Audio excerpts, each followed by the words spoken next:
Oke guys, kita lanjut di video yang terakhir ya. Video terakhir, waiting.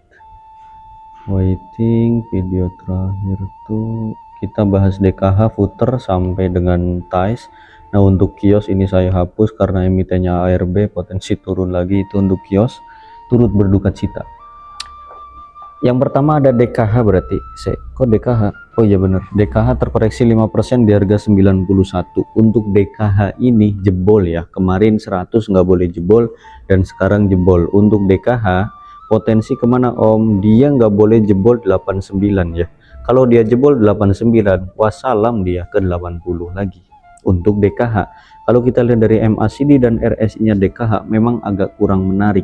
Jadi buat teman-teman yang udah punya barang di DKH, pantau itu 9089 garis warna biru.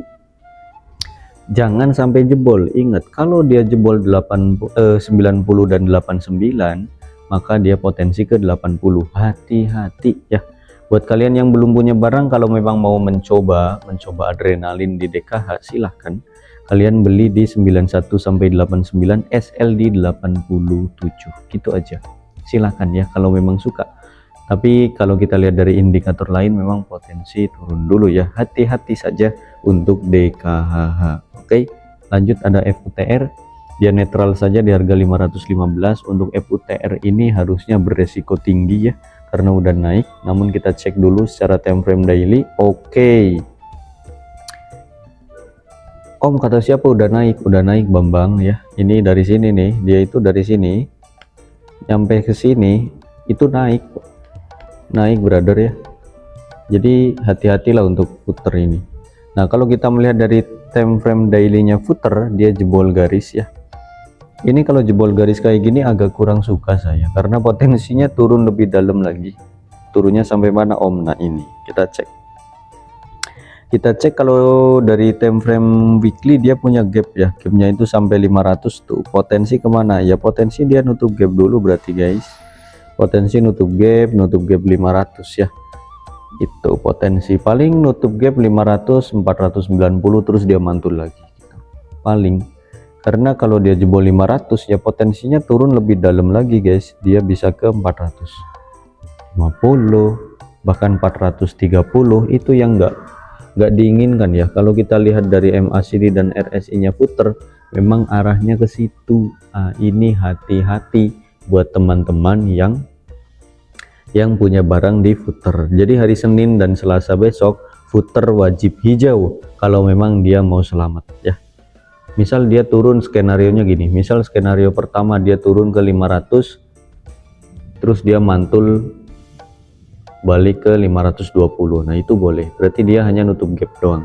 Hari Senin dia closing sampai 500, hari Selasa dia mantul, itu bisa. Skenario 1 gitu. Skenario yang kedua, hari Senin dia langsung naik hijau, naiknya ke harga 530 atau 540 ke. Hari Selasa dia lanjut ke 570. Itu skenario 2. Jadi kalian tinggal pilih mau pilih pakai skenario 1 atau 2, planningnya kayak gitu. Silahkan ya. Lanjut ada IOTF, dia terkoreksi 2% di harga 83. IOTF masih santai-santai aja kawan untuk IOTF ini ya. Kapan naiknya om? Nah, ini IOTF itu kemarin sempat naik, berarti ini sempat naik tuh ke harga 92 dan turun lagi kan, terpantau gitu. Boleh beli lagi nggak om? Nah, ini kalau harga 83 sampai 80 itu boleh beli, silahkan. 83 80 itu IOTF, area belinya di situ. SLD 78 selalu gitu aja. MACD dan RSI oke untuk IOTF ini. Karena kalian itu tiap minggu pasti request IOTF. Heran juga saya, minggu kemarin aja analisa udah sama dengan sekarang di request lagi. Jadi nggak ada perubahan guys, terlalu sering kalian request IOTF. Tapi nggak apa-apa lah, mungkin bunek kalian gitu. Time frame daily bagus, time frame weekly oke. Technical weekly-nya dia oke, jadi tinggal nunggu waktu aja. Dia kuat, supportnya kuat, sideways-nya udah cukup, akumnya udah banyak, tinggal dia meledak gitu. Tapi kapan meledaknya? kapan-kapan, santai. Yang jelas dia kuat di 8380 ya, itu boleh jadikan area entry kalian. 8380 SL78 itu IOTF, dah catat sampai kapanpun sama aja planningnya, jangan di request mulu IOTF, bosen.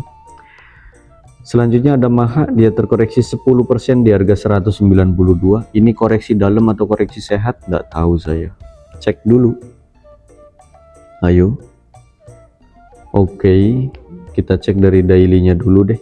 Daily-nya terpantau dia koreksi sehat ya, koreksi sehat dia selama nggak jebol 190 itu masih aman.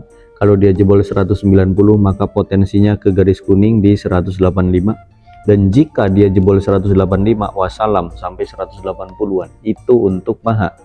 Kalau kita melihat dari MACD dan RSI nya Maha memang agak kurang ya, agak kurang. Jadi kalian lebih baik nunggu di bawah 190 sekalian.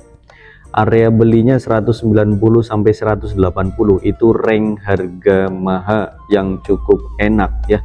Kalau masih di 190 ke atas itu agak kurang enak. Jadi kalian tunggu saja di 190 ke bawah, 185 atau 180 itu enak. Dan jika kita melihat dari time frame weekly-nya Maha, memang potensinya masih bisa naik lagi.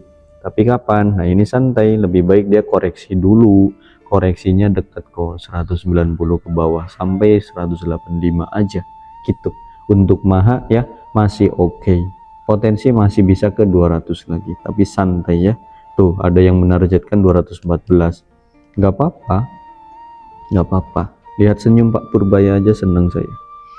Lanjut ada MPPA, dia terkoreksi 10% di harga 61 lagi. Harganya kembali ke setelan pabrik. Kemarin saya lihat dia udah sempat ke 70, balik lagi 60 guys. Luar biasa emang Lipo ini ya. Lipo, kapan kau itu mau bertahan terus ya seperti grup-grup lain? Aduh, lihatlah Hapsoro Group, kan enak sekali naik-naik terus. Lipo ini kebanyakan mandek sih. Apanya Om yang mandek? Proyeknya. Oke, Lipo secara time frame weekly untuk MPPA ini harusnya masih oke ya. Pada minggu depan masih aman, boleh dicicil juga ini dari 61 sampai 57 lah ya area belinya MPPA, silahkan. 60 wes, 60 sampai 57 SL55 untuk MPPA boleh itu nyicil. Ya, wis maksimal beli di 60, jangan beli 61 wis, nawarnya 60 aja. 60 sampai 57 untuk MPPA. MACD dan RSI masih harus sideways dulu MPPA. Tapi kalau Lipo digoreng lagi besok ya ini potensi kena tarik juga MPPA ini. Ya wis, maksimal beli 61 lah, nggak apa-apa gitu. Oke, silakan untuk MPPA begitu. Lanjut ada Nine, dia terkoreksi 8% di harga 202 untuk Nine ya. Untuk Nine. Nine jebol guys, jebol garis ini 214 dia jebolin, maka potensi ke 190 bahkan sampai 185 183. Untuk Nine agak kurang bagus, MACD dan RSI nya pun agak kurang. Hati-hati buat kalian yang punya barang ya, karena ini emiten juga udah naik tinggi juga tuh kan, habis disuspend dia. Suspend karena apa? Karena naik terus ini emitennya ya. Dan kalau kita melihat dari time frame weekly, dia pun jebol garis di 210. Jadi garis pertama 214, garis kedua 210 dia jebolin semua. Potensi kemana Om? 180 ini. 190 sampai 180 target penurunan dari Nine secara technical daily. Kalau melihat dari technical weekly, penurunannya bisa dalam ya, bisa ke 122 130, dan dia pun terpantau punya gap dari 150 sampai dengan 130. Itu hati-hati. MACD dan RSI berbahaya. Saya nggak nebar fair, enggak, saya nggak menjelekan juga enggak, saya hanya membaca teknikal, membaca grafik. Kalau pembacaan saya kurang bagus ya mohon maaf, berarti ilmuku begini gitu. Kalau kalian ada yang menganalisa naik ya silahkan, saya hanya membaca saja, analisaku turun gitu. Berbeda pandangan mah nggak apa-apa ya, perbedaan adalah rahmat. Lanjut ada Pewon, dia menguat 1,60% di harga 380 untuk si Pewon. Pewon ini masih bagus harusnya, dia sentimen properti juga kan. Pakuan Jati properti bukan guys? Ah iya, properti dan real estate. Properti 2026 ada yang mengatakan bagus ya, kita pantau saja. Jangan lupa beli properti berarti. PAMG, yang lain nyicil Pewon, saya nyicil PAMG, nggak apa-apa deh, murah-murah, sekali naik pun tinggi enak. Silakan kalian nyicil Pewon saja, saya mah nyicil PAMG, nyicil real yang murah-murah aja gitu. Pewon bagi saya ini mahal lah harganya gitu. Lotnya nggak bisa gede kalau di Pewon, saya kan retail unyu guys. Kalau kalian yang duitnya triliunan silahkan masuk di Pewon. Untuk Pewon secara technical daily dia masih oke ya, dia masih punya target ke 390 bahkan sampai 400. Namun yang berbahaya di sini dia punya gap nih. Dia punya gap di sini menganga cukup tinggi. Ini gap dihasilkan oleh siapa? Oleh anaknya Pak Menteri yang pertama kali rekom Pewon waktu itu. Jadi waktu beliau rekom langsung naik tinggi ya, gap up langsung. Ya wajar, dan dia bikin aurat di sini ya. Ini auratnya harus ditutup ya, harus ditutup auratnya, nggak boleh enggak. Biar pantas lah. Dia punya gap sampai 350. Jadi kalau memang kalian mau entry Pewon, silahkan entry plan pertama kalian beli di 374 sampai 370 atau 364, itu entry 1, SL di 360 gitu. Itu plan 1. Plan yang kedua, kalian nunggu dia nutup gap dulu sampai 350, itu lebih enak. Jadi kalian nunggu dia nutup gap sampai 350 dulu, terus dia sideways baru dia terbang gitu. Silakan. Kalau saya pribadi lebih baik pakai plan yang kedua, nunggu dia nutup gap. Karena apa? MACD dan RSI nya pun udah kurang oke menurut saya. Silakan kalau memang mau langsung beli pakai plan 1 di 380 wes, 380 sampai 370 SL 364 atau 366 boleh. Itu plan 1 ya. Plan kedua nunggu dia nutup gap dulu, target 390 400. Dah, itu saja untuk Pewon. Lanjut ada SMGA terkoreksi 2,42% di harga 121 untuk SMGA. Secara technical daily SMGA sideways dulu ya. Dia bagusnya sideways dulu karena habis naik tinggi lalu koreksi, dia sideways dulu. Sidewaysnya di harga 121 sampai 117. Nah ini area beli silahkan boleh.